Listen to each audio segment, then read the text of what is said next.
সুপ্রিয় দর্শক, আসসালামু আলাইকুম। আমি আজকে আপনাদেরকে একটি গল্প শোনাবো।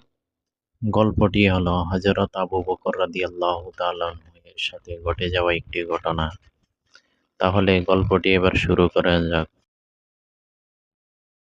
একদা হযরত আবু বকর রাদিয়াল্লাহু তাআলা আনহু দাঁড়িয়ে নামাজ আদায় করিতেছিলেন।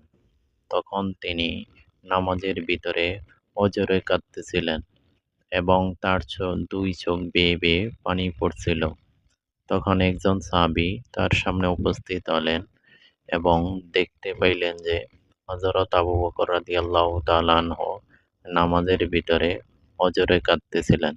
তখন তিনি নামাজ শেষে হযরত আবু বকর রাদিয়াল্লাহু তাআলা আনহুকে জিজ্ঞাসা করলেন, হে আবু বকর রাদিয়াল্লাহু তাআলা আনহু, আপনি কেন নামাজের ভিতরে অজরে কাঁদতেছিলেন?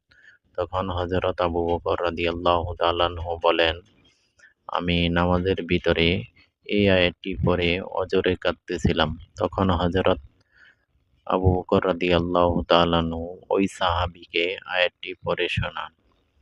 ওই আয়াতটিতে উল্লেখ আছে, নিশ্চয় মুমিনের জান-মাল এর বিনিময়ে আল্লাহ তাআলা মুমিনদেরকে জান্নাত দিয়েছেন এবং জান-মাল কেড়ে নিয়েছেন। তখন ওই সাহাবী বলে, এটি তো আমাদের জন্য খুশির খবর। এতে কাঁদার কি আছে? তখন হযরত আবু বকর রাদিয়াল্লাহু তাআলা আনহু বলেন, আজকে এটি আমার জন্য খুশির খবর নয়। তখন ওই সাহাবী আবু বকর রাদিয়াল্লাহু তাআলা আনহুকে জিজ্ঞাসা করলেন, কেন এটি খুশির খবর নয়? আল্লাহ তাআলা তো জান্নাতের সুসংবাদ দিয়েছেন। তখন হযরত আবু বকর রাদিয়াল্লাহু তাআলা আনহু বলেন, এই জন্যই আমার জন্য এটি খুশির খবর নয়। আজকে আমার সাথে একটি বিস্ময়কর ঘটনা ঘটেছে। তখন ওই সাহাবী বললেন, সেই ঘটনাটা কি আমাকে একটু বলুন? তখন হযরত আবু বকর রাদিয়াল্লাহু তাআলা আনহু বলেন, আমার একটি কাপড়ের দোকান আছে। কিছুদিন আগে একজন মহিলা আমার দোকানে এসেছিলেন এবং একটি কাপড় ক্রয় করেছিলেন। তখন তিনি কয়েকদিন পর এসে আমার দোকানের ওই কাপড়টি আমাকে ফেরত দেন এবং আমার কাছ থেকে টাকা ফেরত নেওয়ার জন্য আবেদন করেন। তখন আমি ওই মহিলাকে বললাম যে, আপনি কয়েকদিন আগে কাপড়টি নিয়েছেন, আজকে আবার ফেরত দিচ্ছেন কেন? তখন ওই মহিলাটি বলল যে, হে আবু বকর, আমার কাপড়টি পছন্দ হয়নি। তাই কাপড়টি ফেরত দিয়ে আমি আমার টাকা ফেরত নিতে এসেছি।